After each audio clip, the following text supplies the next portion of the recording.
ওই যে Kim Jong উনকে দেখেন, চিনেন? কিম জং উনকে চিনেন? কোথাকার প্রেসিডেন্ট? তার দেশের মানুষ খাবার খেতে পারে না, আর সে মিসাইল বানায় বসে বসে। আর আমেরিকা পশ্চিমা থেকে ভয় দেখায়, ভয় দেখায় না? দেখেছেন? ওর ওই উত্তর কোরিয়া হামলা চালাতে হলে 100 বার চিন্তা করতে হবে পশ্চিমাদেরকে। হ্যাঁ, কারণ সে 8-10টা মুসলিম কান্ট্রির মতো না যাদের কাছে এরকম কোনো অস্ত্র নাই। কথা বুঝতে পারছেন? ওকে অত সহজে কিন্তু কেউ আক্রমণ করবে না। তারপরেও আবার চায়নার সাথে ওর বন্ধুত্ব আছে, রাশিয়ার সাথে ওর বন্ধুত্ব আছে, ঠিক আছে? এর একটা অ্যালায়েন্স, এটাকে জিও পলিটিক্যাল ভাষায় ওদের অ্যালায়েন্স বলে। তো ওরা শক্তিশালী হলো কিভাবে? শুধুমাত্র ফাইন্যান্স দিয়ে না, এখানে পলিটিক্যাল ভিত্তি শক্ত, অস্ত্র শস্ত্র তাদের আছে। এখন বহির্বিশ্বের শত্রুরা ওদের দিকে চোখ তুলতে পারছে না, এত সহজ না। তো দেখেন আমাদের পিছিয়ে পড়ার এগুলোও কারণ আছে। মুসলিম কান্ট্রিগুলোর দিকে তাকায় দেখেন, কয়টা মুসলিম কান্ট্রি এইসব ক্ষেত্রে স্বয়ংসম্পূর্ণ? কয়টা কান্ট্রি দেখবেন আপনি? হ্যাঁ, বিশ্বকাপ আয়োজন করে বেড়াচ্ছে, বিশ্বকাপ ফুটবল আয়োজন করে বেড়াচ্ছে, পাশে ইয়েমেন সিরিয়ার মানুষ না খেয়ে মরে যায়, দেখার সুযোগ নাই। কি করছে? ওইখানে বেস ক্যাম্প দিয়ে রেখেছে পশ্চিমাদের জন্য, ওখানে বেস ক্যাম্প ঘাঁটি দিয়ে রেখেছে পশ্চিমাদের জন্য। এবং বহু মুসলিম কান্ট্রি যারা মানে আমাদের কাছে এখন আইডল হয়ে বসে আছে, ভিতরে ভিতরে ইহুদি খ্রিস্টানদের সাথে বন্ধুত্ব করে বসে আছে। তারা উঠতে বললে ওঠে, তারা বসতে বললে বসে, ওদের ইশারায় কাজ করে কিনা?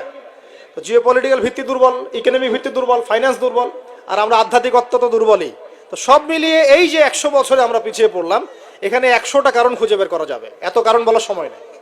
এখন প্রসঙ্গে আসেন, এভাবেই কি চলতে থাকবে না উত্তরণের কোনো পথ আছে? আমরা কি চাই যে আমরা সে আবার ওই ইসলামের সোনালী যুগে ফিরতে পারি? না, গলায় তো সাউন্ড নাই।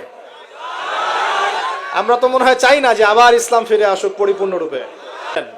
আমরা চাই বা না চাই, আল্লাহ রাব্বুল আলামিন তার নবীর মাধ্যমে জানিয়ে দিয়েছেন সভ্যতা শেষ হবে একজন নবীর হাতে, তার নাম নবী ঈসা ইবনে মারিয়াম। তিনি 40 বছর এই বিশ্ব শাসন করবেন, তার আগে কিয়ামত হবে না।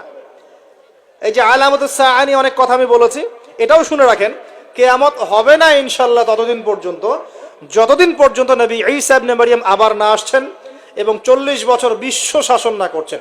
তিনি কোনো দেশ শাসন করবেন না, পুরো বিশ্ব শাসন করবেন। চিন্তা করতে পারছেন?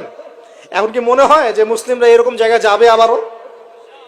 আসলে কিন্তু বাইরের চোখ দিয়ে মনে হয় না, কিন্তু সত্যি কথা কি, ইতিহাস এভাবেই টার্ন করবে। কিভাবে করবে, কার মাধ্যমে করবে আল্লাহ পাক জানেন, আমরা জানি না। আমরা যদি না পারি আল্লাহ আমাদেরকে সরিয়ে দিবেন, সরিয়ে দিয়ে নতুন প্রজন্ম নিয়ে আসবেন।